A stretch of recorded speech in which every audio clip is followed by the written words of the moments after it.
या ठिकाणी आपण पाहताय महाराष्ट्रातून आलेले आचार्य हरिभक्ती परायण गोरक्ष महाराज गाडगे ते आपल्यासोबत आहेत। या पवित्र आणि पावन अशा महाकुंभाच्या पर्वस्थळी महाराजांचं या ठिकाणी आगमन झालेलं आहे। आपण महाराजांच्या मुखातून ऐकूया की या पर्वाचं काय विशेष आहे आणि या ठिकाणी आल्यानंतर महाराजांना या अभूतपूर्व अशा या पर्वाबद्दल काय वाटतं। महाराज, आपण महाराष्ट्रातून आलात आणि या ठिकाणी पवित्र अशा या संगम तीर्थावर आपण स्नान करण्यासाठी आलेला आहात। पर्वाचं उत्तम कुंभ आहे आणि या ठिकाणी आपल्याला काय वाटतं की भव्य दिव्य आणि लोकांची गर्दी जी संभळलेली आहे पवित्र स्नानासाठी, काय यांच्या श्रद्धेचा भाव असेल आणि तुम्हाला इथे आल्यानंतर काय नेमकं वाटतं, आपण थोडक्या शब्दामध्ये आम्हाला आपलं मनोगत व्यक्त करा। रामकृष्ण हरी।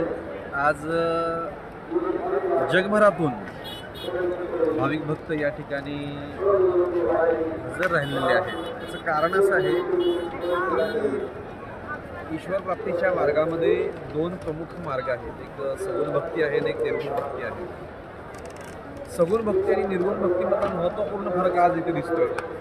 हे सगळे जे दिसत आहेत, करोडो भाविक जे दिसत आहेत, हे सगुण स्वरूपातल्या परमात्म्याची प्राप्ती करण्याकरिता किंवा त्याचं दर्शन करण्याकरिता आलेले आहेत।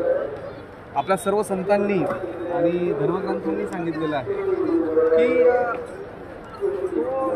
निर्गुण निराकार देव त्याद्वारे सगुण साकार असा आपल्याला दर्शन देत असतो। नाही दिसत आपल्याला देव, पण इथं आल्यानंतर त्याचा साक्षात्कार भेटतोय तो सगुण स्वरूपामध्ये।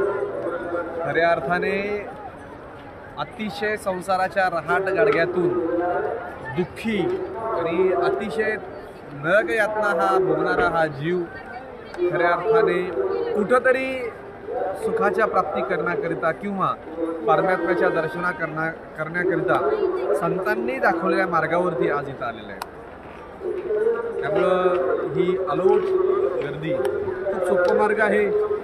पवित्र गंगेचं स्नान करा, संतांनी सांगितलेल्या शास्त्रांनी सांगितलेल्या पर्वावरती स्नान करा, अतिशय कठोर तपस्या करत बसणं आणि मुखाने त्याचं नाव घेणं, संतांनी सांगितलेला मार्ग दावणे गेले आधी दयानिधी संत ते, आम्हाला संतांनी दिलेला हा मार्ग आहे। त्यामुळे आम्हाला स्वामी सर्वजण महाराज, आपल्याला आणखीन थोडंसं विचार असं वाटतं